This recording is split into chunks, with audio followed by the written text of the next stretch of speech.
If you have outside elbow pain and you're tired of trying to stretch it out or roll it out with a lacrosse ball, this video is for you. I'm gonna give you a different approach to understand why we see this outside elbow pain or tennis elbow. Typically, when you have outside elbow pain present, you tend to see a lot of tightness and compression on the back side of the elbow. So what's happening is typically the radius and the ulna bones are being pushed up against the humerus, and this is causing, basically, as that happens more, a tightness and compression of the space on the outside portion of the elbow. What this does is create a restriction in the elbow's ability to bend and flex. In order for us to bend our elbow, we need the space on the back side of the elbow to open up and expand.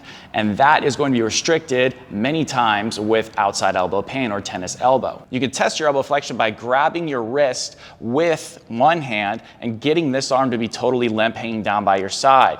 You can supinate your hand, and then you can move into the point at which you feel a restriction or any sort of meaningful tightness within your elbow. Don't push it too much. Just go to the point where you start to feel that resistance. So instead of stretching or just rolling out the area, we're gonna use a bicep curl variation to help maximally open space back there and drive better relative motions between the humerus and also the ulna and radius. What we're gonna do is grab a light dumbbell, maybe about 5 to 10 pounds. No more than that, because the goal is we're trying to restore some motion at the forearm and elbow. We're not trying to make crazy gains right now. So lightweight to start, and we're gonna get a wider than hip width stance, about yay wide is good. And then we're going to lean towards the opposite side of where we're curling. Okay, now that dumbbell is gonna drop right down inside the leg, and we have a straight leg on the side that we're curling and a bent leg on the side that we're leaning on. So that way, we're going to open up some external rotation space on the side we're leaning away from.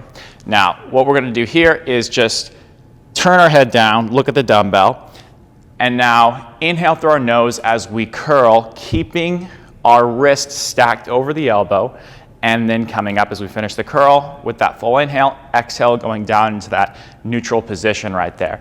Inhale up, nice and gentle, and it's a progressive twist as you do the curl. So, as you come up, you're twisting a little bit more and more, and you're never going to the point where it's painful or discomforting. It should be a kind of weird sensation in your forearm, but it's never discomforting. So make sure that's first and foremost in your head. So from a side view, Trevor will lean over to his left side right there. Now he'll turn his trunk a little bit to the right to even it out. And now he will inhale up as he curls, looking down at that dumbbell right there. And then he'll exhale back to that position, keeping his eyes on the dumbbell the entire time. The biggest mistake here is that people are going to cock their wrist in and curl their wrist as they come up. You want to maintain as straight of an elbow as you can as you curl up and twist. That's going to ensure the best restoration of the motions we're trying to get here.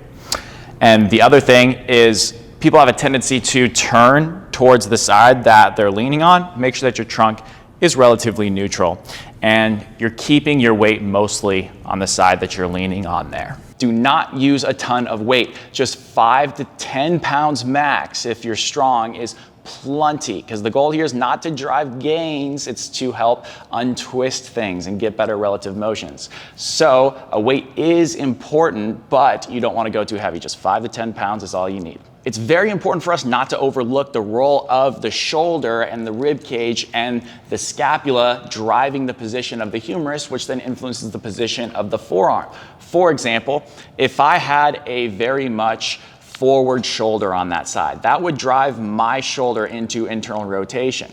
For example, if I had a shoulder that was rounded forward on that side, that would drive my arm into internal rotation. And then that could affect my humerus, and then that could affect my, and so I would be biased towards a lot of internal rotation here, which would mean that, and that would drive a lot of internal rotation of my arm right here, and that might mean I need to find an external rotation strategy by turning out my forearm more so relative to my humerus. Because if this is turned in and this turns out, that compresses that back space right there and pulls that closer together. So if you want a program that will address this and anyone can do, so if you want something that addresses many common shoulder and elbow issues and addresses the whole body as we do it in a way that will be meaningful for long-term change, check out my shoulder health program. It's designed for anyone to be able to do, and I will link it down below in the description.